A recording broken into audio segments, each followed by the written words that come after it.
Hello MBN, Shannon here from I Cook You Serve. I'm joined today with Sheena Shah from Inspiring Success. So welcome Sheena. Thank you. Thanks for having me. So Inspiring Success started in 2012, 8 years ago. And how did the business start?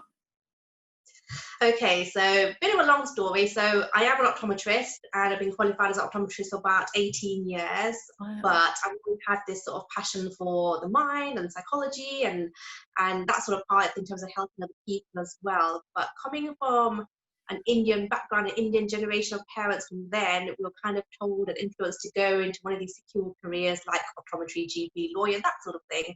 So I took that path, but always in my heart, I was like really wanting to do the coaching and help people that way. So after I completed optometry, after a couple of years, I thought I'm just going to follow my heart and study to be a life coach, which is what I did. And then, qualified as a life coach about 12 years ago, sorry.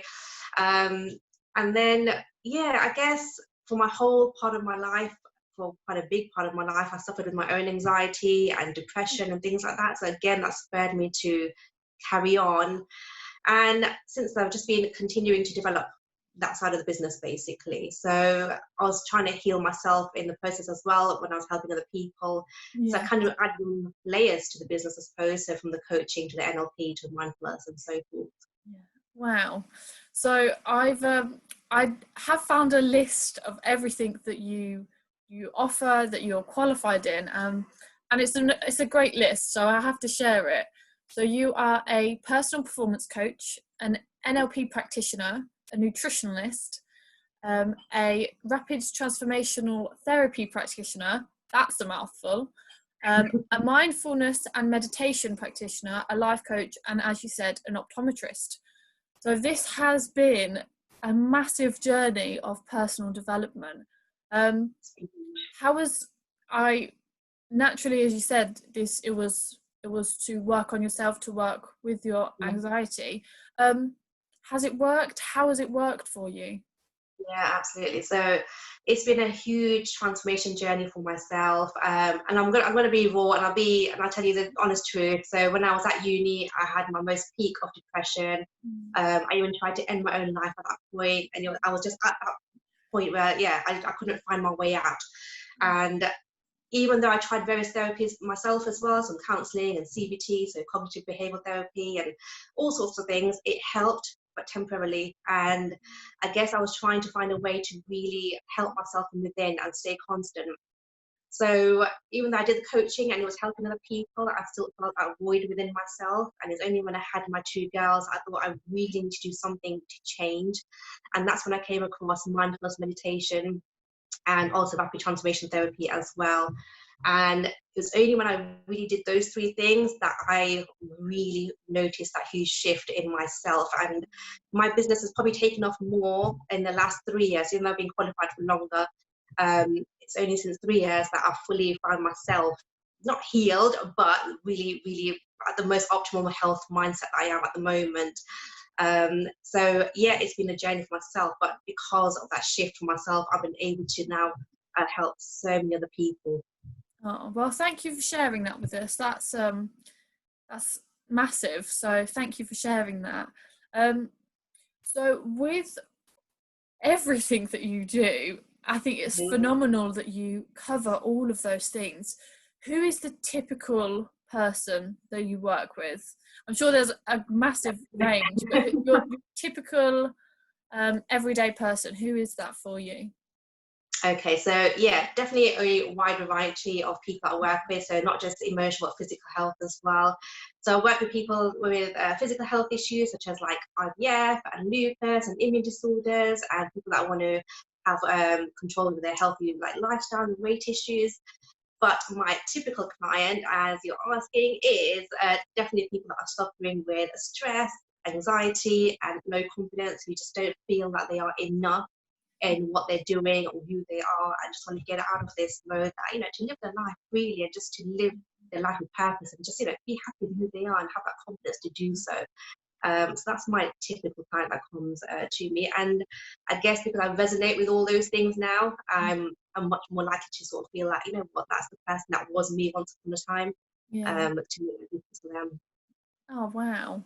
Well, I think with the previous conversations we've had when we've networked, you really empower people. I think everybody, I know I definitely do, always come away just with a smile on my face, because that is the impact that you have. And it could be because of all of the things that you're qualified in, but I think actually it's because of who you are as a person.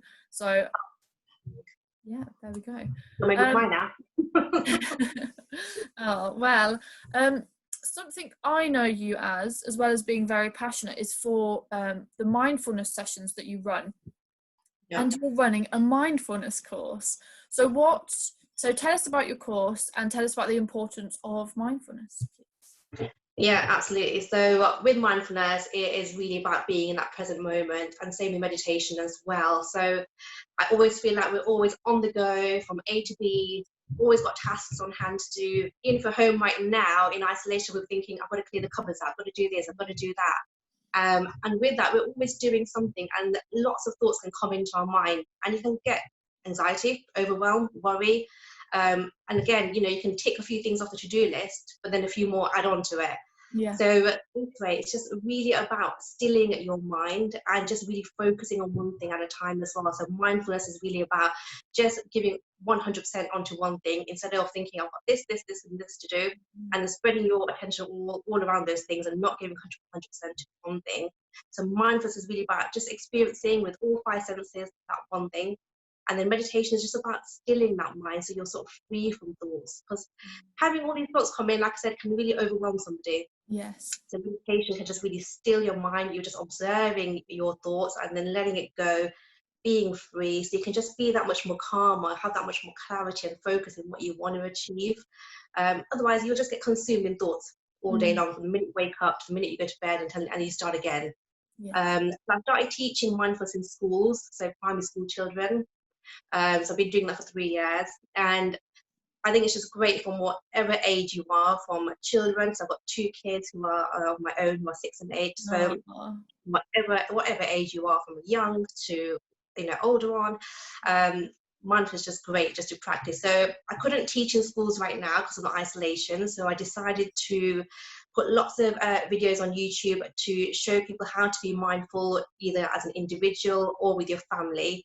And I decided to do a course that you can do as well. So you can just practice mindfulness every single day. It's like a full-week course. So you can either watch YouTube videos and watch myself demonstrate that, or what you can take away a full-week course and just go in your own pace and practice it as well. Wow.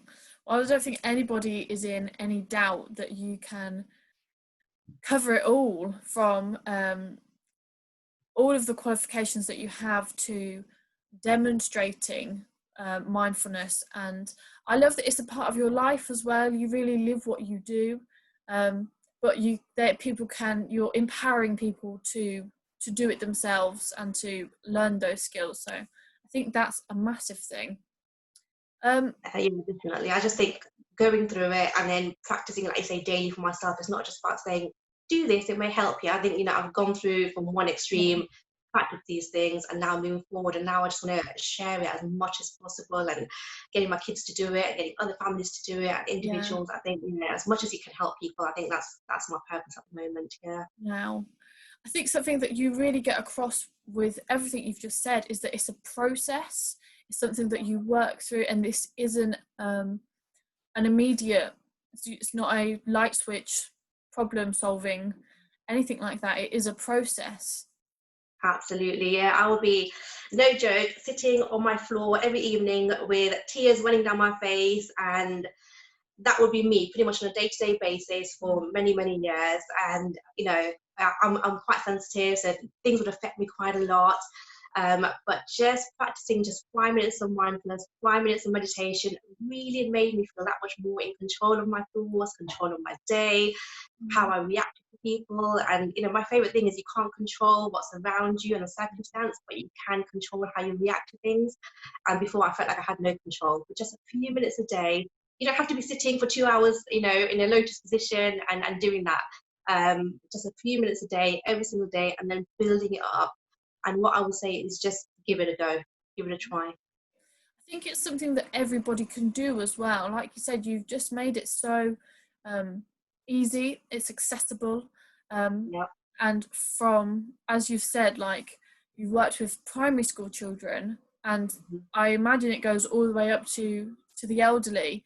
And that must be really important for them when they're living alone, when they're coming into contact or not coming into contact with people.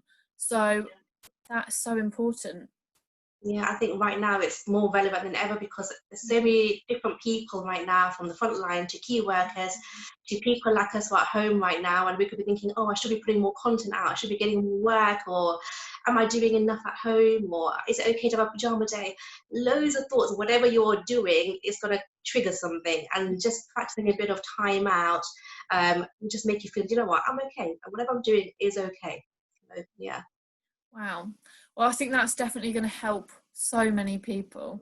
So tell us a little bit more about your YouTube. Is it just mindfulness? Can we expect anything else? What is the focus? So the focus at the moment is getting all these programs out there available to every single one of you guys. So, because I couldn't go into schools, I couldn't go into businesses, I'm still working one-to-one, like doing Zoom sessions with RTT and coaching, but this is just available for absolutely everyone. So the purpose of them is just to show you that, you know what, there are practical sessions. I've got my own daughters showing you how to be a bit mindful. I've got sessions where I'm joining my daughters and doing like a mindfulness walk to show you guys how to do that. But then there's just me as well, just giving you some practical advice on things like how to practice gratitude, or how my top 5 tips on beating anxiety. So just sharing information in lots of different ways for absolutely everyone. Brilliant. Well, I will make sure to share the link in the comments, either above or below or wherever they are placed. Tell us a bit more about the work that you do with businesses. Yeah, absolutely. So 2 sorts of ways I go into businesses, and one is I'll go into a business and do group mindfulness meditation sessions. So I'll go into their place of work, and either before they start work or during the lunch break for 35 minutes, 45 minutes, we do a group mindfulness session, and they go away with tools, tips and techniques that they can use straight away and every single day. So I've done that with quite a few companies, and it just induces instant calm, instant ease of stress, basically. So things, people, like I said, going on that to-do list of work they've got to do, but this half an hour just allows them to be calm and still. So I'll do that, or I do coaching on a one-to-one basis. So I take them out of the workplace, and for 1 hour, we work on things that they want to work on from where they are now to where they want to be. And it doesn't have to be business related. In fact, 90% of the time it's not. It's about personal situations. But if your personal life is not in the right place, it's going to impact your professional life. So it's a case of just getting everything balanced so that you can be more productive and motivated when you are at work. I think that links really nicely back into your business name, which is Inspiring Success. And with the businesses and the schools and everyone you work with, I think that is something that you do inspire success. So where did your name come from? How did you come up with it? I think literally just that. I wanted to inspire people, and success could be a definition of anything. It could be success of your personal development, success in the profession, just success in having a good day. So just those 2 things: inspiring, always, being motivated to do something, and that something of success could be absolutely anything. Oh, wow. Thank you for sharing this with us today. And how can people get in contact with you? Thank you for having me on. I really appreciate that time as well. And so people can get in touch with me through my website, which is www.inspiring-success.com. And you can email me or give me a call as well. So numbers and details are all on the website. Brilliant. Well, thank you for joining us today, Sheena. I hope everybody has enjoyed today's video, and I will catch up with you all soon. Take care.